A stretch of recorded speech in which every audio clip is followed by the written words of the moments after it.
Assalamualaikum warahmatullahi wabarakatuh. Waalaikumsalam warahmatullahi wabarakatuh. Bismillah walhamdulillah wassalatu wassalamu ala rasulillah sayyidina wa wala la haula wala quwata illa billah. Amma ba'du. Puji syukur marilah kita panjatkan kehadrat Allah Subhanahu wa taala. Salam dan salawat semoga tetap terlimpah dan tercurah kepada junjungan kita Nabi Muhammad sallallahu alaihi wasallam.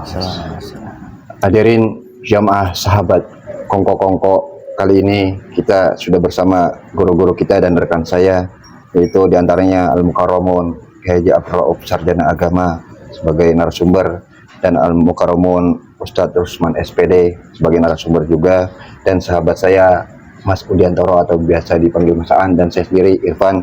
Dalam hal ini kita temanya yaitu kongko-kongko akan sedikit membahas mengenai niat puasa itu sendiri, bagaimana niat berpuasa dengan benar dan kunci sahnya ibadah dalam bulan Ramadan ini.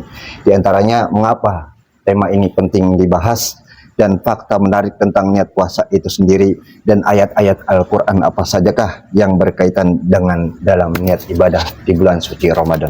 Baik, mempersingkat waktu, mari saja langsung kita kepada rekan saya Mas Udiantoro atau Mas Aan untuk terkait mengenai pertanyaan-pertanyaannya. Silakan Mas. Baik, terima kasih. Assalamualaikum Kiai. Waalaikumsalam. Assalamualaikum Pak Guru Rusman. Ya, Pak Kiai, Pak Guru, izin bertanya.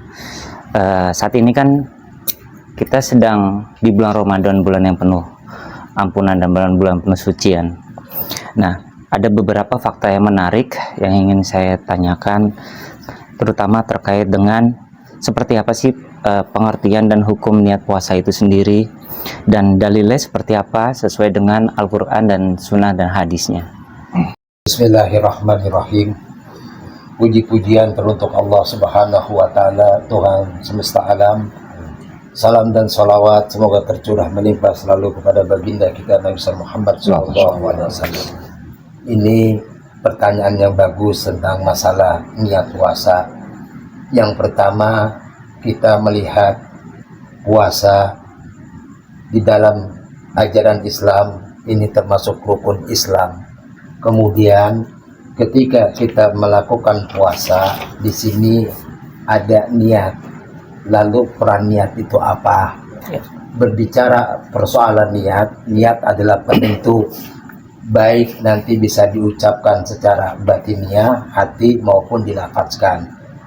Kita mempunyai kekuatan di hati, diitikadkan, kemudian di lisan dilafazkan. Itu pentingnya di situ.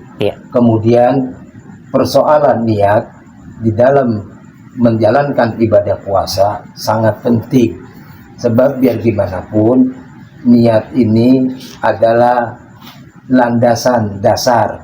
Rasulullah SAW, hadis dari sanadnya Umar bin Khattab radhiyallahu an yang diriwayatkan oleh Imam Bukhari dan Muslim, itu menjelaskan tentang pentingnya niat. Innama a'malu binniyat wa innama likulli imri'in ma nawa. Sesuatu itu dengan niat, dan apa yang dia niatkan pasti dia dapatkan.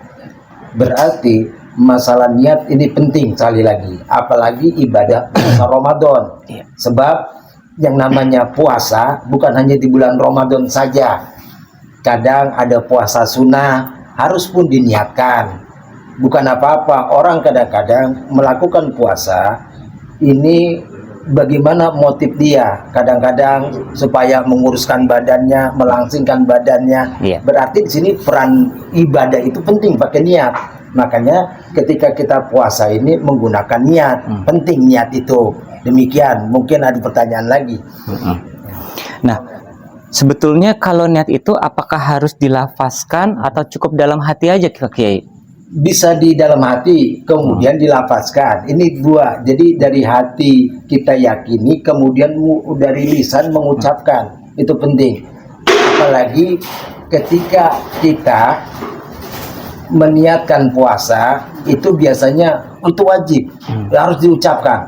Bahkan Rasulullah dalam satu hadis mengatakan bahwa jika kita tidak melafalkan niat ketika fajar datang kemudian, maka tidak ada puasa baginya. Berarti penting sekali. Makanya ulama-ulama kita ketika melapatkan niat itu setelah sholat tarawih. Oh. Nah, masing-masing ada niatnya ketika kita misalnya sholat apa namanya niat puasa. Di sini kan sering kita baca bareng, itu wajib, jangan tanpa apa namanya diabaikan.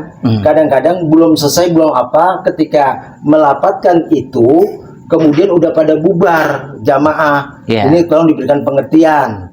Ya, minimal rame-rame dibaca. Memang lapatnya nawaitu sauma godin an adai parti sahri ramadhana haji sanatillahi ta'ala. Itu harus diucapkan. Kalau tidak diucapkan sebelum subuh, minimal diucapkan, harus diucapkan. Sebab tergantung niatnya nih. Ngerinya kalau misalnya bahkan Rasulullah saja ketika ditanya kepada Siti Aisyah radhiyallahu anha, kemudian bertanya, apakah ada makanan? Tidak ada. Kemudian kata Rasulullah, saya puasa. Diniatin. Nah, niatnya apa? Supaya tujuannya namanya ibadah itu kaitan dengan niat, gitu. Dan apa yang dia niatkan pasti dapatkan. Persoalan niat kadang-kadang begini kan, di dalam Al-Quran kan ada kalimat, ya ayyuhalladzina amanu kutiba alaikumusiyam. Kutiba alaikumusiyam. Tapi kenapa niat ketika saum? Nah, sebetulnya ini ada perbedaan dalam pendapat ulama ya. Seharusnya ada yang mengatakan sebab Allah menyebut kalimat siam, Allah menyebut kalimat saum. Sama-sama puasa. Cuman ada yang mengartikan ketika siam adalah puasa menahan lapar dan haus. Ketika saum ada yang mengartikan bahwa itu puasa, cuman puasa nggak ngomong, nggak bicara. Nah, kadang-kadang ada ulama yang mengatakan seharusnya niatnya nawaitu siyama godin an adai parti sahri ramadhana haji sanati. Tapi rata-rata umumnya nih jumhur ulama menggunakan nawaitu sauma godin, terserah itu mah dah. Kita jangan ambil pusing dah itu mah. Tapi kalau Al-Qur'an nyebutnya asyam, ada juga nyebutnya saum, ini terserah dah mau pakai yang mana, jangan diperdebatkan itu mah dah, kayak begitu aja. Ya. Baik. Ada fakta menarik di kalangan umum Pak Kiai. Sebetulnya kalau niat itu apakah kita bisa mengucapkan 1 bulan di bulan Ramadan ini di awal, ataukah memang harus setiap hari kita ucapkan seperti itu, Kiai? Ada yang berpendapat sebulan penuh, silakan. Ada yang berpendapat setiap hari diucapkan. Sebab biasanya begini, kadang-kadang kalau perempuan kan ada masa haidnya. Nah, masa haid itu mungkin ketika dia ketika dia suci mengucapkan lagi. Lebih baik tiap hari, lebih amannya. Sebab niatnya kan berbeda-beda, tadi saya bilang ada yang puasa Senin Kemis, ada yang puasa pengen melasingkan tubuhnya, ada yang puasa kena prihatin dan sebagainya. Terserah itu mah. Artinya yang penting apa? Niatnya apa? Kalau kita dalam Islam di bawah ini adalah untuk ibadah kepada Allah Subhanahu wa taala, perlu diniatkan. Nah, jika seseorang misalkan dia memiliki hutang puasa di masa lalu di bulan Ramadan dan dia berkeinginan untuk melakukan kodok atau ada nazar, apakah itu bisa digabung Pak Kiai untuk puasa wajib di bulan Ramadan ini? Ada pertanyaan semacam itu, apakah bisa digabung? Orang yang memang sudah merutinkan, biasanya menggunakan melajimkan, membiasakan puasa Senin Kemis, kemudian dia mengkodok puasa, silakan. Tapi kadang-kadang mohon maaf, dia tidak menggunakan melajimkan puasa Senin Kemis, tapi ketika dia mengkodok, dia meniatkan puasa sunnah juga. Kayaknya kurang rapi kalau begitu, kurang bagus. Sebab bagaimanapun yang namanya puasa itu adalah wajib kodok, diganti. Al-Qadha biamrin jadi, perintah kodok itu perintah yang baru. Artinya apa? Ketika kita mengkodok puasa pun niatnya lah beda. Nah, itu sauma godin an kodoi lillahi ta'ala gitu kalimatnya.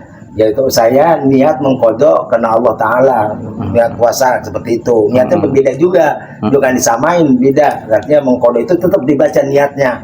Baik, iya. Pertanyaan untuk Pak Guru Rusman. Pak Guru, bagaimana kita menjalankan ibadah puasa untuk beberapa hari ke depan, terutama di saudara-saudara kita yang khususnya kaum muda ya di Samanita Saro ini, kira-kira ada kiat gak atau motivasi untuk generasi kita yang masih muda nih?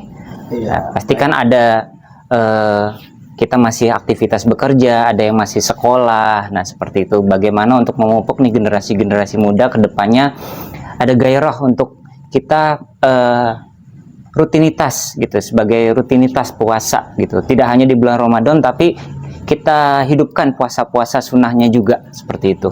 Baik, izin pakai silakan. Ya, begini Pak An, puasa untuk generasi muda ya, biasanya itu dari siswa atau dari anak-anak muda yang itu dia membuat agenda, Iya. agenda Ramadan namanya. Jadi segala sesuatu dari tadi sudah dibahas tentang niat memang harus diwujudkan. Kalau diprogramkan atau diagendakan itu mungkin lebih terarah. Jadi puasanya mungkin bermakna begitu. Karena anak-anak remaja, pemuda itu kan terkadang subuh nggak dimanfaatkan itu. Padahal event itu sangat berharga. Bahkan dilarang tidur habis subuh. Ya, kita isi tuh dengan tadarus. Ya, dimana puasa ini kan kalau kita lihat tuh sangat prinsip ya, bahwa dari dulu puasa itu usianya tua, agama apapun ada puasanya. Nah, orang yang rajin puasa biasanya Allah Subhanahu Wa Taala memberikan suatu kekuatan tersendiri ya, itu karena banyak kaifiat atau fadilah-fadilah. Yang penting untuk remaja pemuda bahwa dia harus mengagendakan ya, dimana puasa itu kan udah kita sama-sama tahu 10 hari 10 hari 10 hari. Nah, itu harus diagendakan 10 hari ini saya laksanakan apa nih. Tadi kayak kita sudah menanamkan bahwa peran niat itu sangat penting. Saya yakin kalau anak-anak kita diniatkan terus dibimbing di masjid, musola, surau ataupun di sekolah lebih terarah. Ini terkadang pembiaran. Nah, ini yang harus kita ingatkan, baik apa namanya ya, lingkungan kita tersendiri, anak-anak atau adik-adik kita, biasakanlah manfaatkanlah Ramadan. Karena Allah saja memuliakan bulan Ramadan ini. Masa kita menyia-nyiakan, kita belum tentu sampai umur kita kepada yang Ramadan berikutnya ya. Nah, itu saya berharap anak generasi muda janganlah diisi Ramadan ini dengan petasannya kan gitu kan. Apalagi tawuran biasa. Saya sarankan untuk lebih terarah kita punya agenda Ramadan. Karena puasa yang benar menurut Islam itu tadi dia bilang niat, terus puasa, malam diisi dengan tarawih, ya, kemudian dengan diisi dengan zakat fitrah namanya itu sangat pembersih untuk menutupi puasa-puasa kita mungkin yang agak rusak atau pada bolong biasa orang kampung gitu. Nah, kemudian nanti ada malam-malam Lailatul Qadar itu kalau yang terbiasa itu dia sambut dengan apa? Baca Quran, zikir, tahlil, tahmid. Kalau dia punya agenda itu, apalagi dimenghatamkan, bahkan 10 hari udah ada yang khatam gitu. Ya, bahkan kalau yang males baca Quran 3 kali. yang simpel ya. Ya, saya berharap minimal jangan kasih ruang kosong kita temani Ramadan ini karena tamu Allah ya kan, dengan yang positif. Ya, minimal baca Quran, tadarus sampai nanti ada di penghujung namanya itikaf. Ya. Nah, yang lebih sakral lagi biasanya kalau di penghujung setan lebaran udah mulai datang tuh. Yang mau pulang kampung. Iya, benar. Ya, benar. Nah, itu udah bercabang tuh. Pikiran udah bercabang, apalagi anak muda.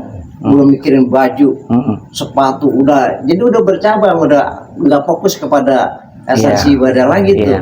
Ya kan, jangankan anak-anak, orang tua sekalipun mikirin kue, daging, yang pulang kampung.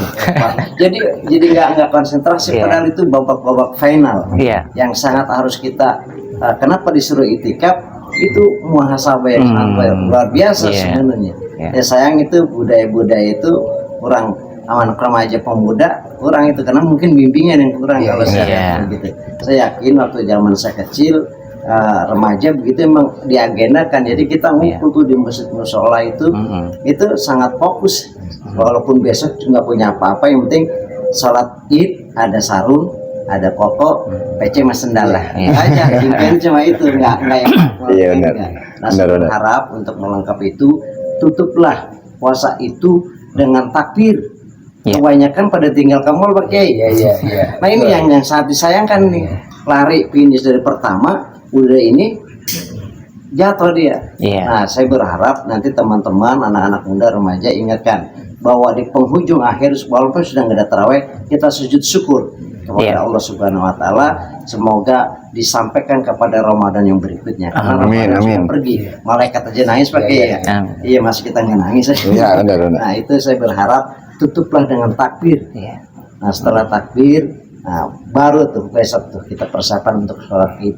Kalau mau tidur bilang, kadang suka bablasan, karena begadang tidur jam 3 bangunin alias sholat id enggak, sayang banget. Iya enggak? Ya, kelewat. Bagus, terakhirnya bagus, Iya. puasanya bagus, zakat fitrahnya bagus, Iya. iya enggak? Terus itikafnya bagus, semua data dia enggak sholat id. Iya. Lewat. Iya. Nah itu kita yang itu. Saya Iya. minta anak-anak remaja muda agenda aja tuh dibikin Iya. agenda. Jadi lebaran yang baik itu adalah yang tadi itu yang diuraikan. Iya. Insya Allah baru penghujungnya lagi silaturahmi. Iya. Yang muda ke yang tua atau anak kepada bapak semua. Nah baru itulah yang disebut dengan Idul Fitri. Kembali kepada kesucian. Rasa itu Bang Aan. Iya. Ya kan? Baik, terima kasih Pak Guru Rusman, Pak Kiai Raub atas pencerahannya dan wawasannya. Mungkin untuk sesi pertanyaan dari kami cukup ya. Silakan Ustaz Ipan. Ya, terima kasih kami ucapkan kepada guru-guru kita, yaitu Kiai Haji Abdul Rauf dan Ustaz Rasman SPD yang meluangkan waktunya pada malam hari ini. Dan terima kasih pun pada rekan saya Mas Udiantoro atau Mas Aan. Mudah-mudahan apa yang dijabarkan oleh guru-guru kita pada malam hari ini kiranya bahwa niat puasa itu teruntuk menambahkan tingkat kita makin bertakwa kepada Allah dan Rasulnya, dan bahwa ibadah puasa itu mesti diagendakan ataupun diprogram agar puasa itu bisa bernilai adanya. Ya, tentunya kami pun sebagai pembawa acara pada malam hari ini mengucapkan terima kasih pada sahabat Kongko-Kongko pada malam hari ini. Untuk informasi selanjutnya bisa dilihat di Samaniata Asaro Official, yaitu di IG, di TikTok, Facebook, dan di jaring sosial media lainnya. Dan saya kurang lebihnya sebagai pembawa acara pada malam hari ini. Walafu minkum, Assalamualaikum warahmatullahi wabarakatuh. Waalaikumsalam warahmatullahi wabarakatuh.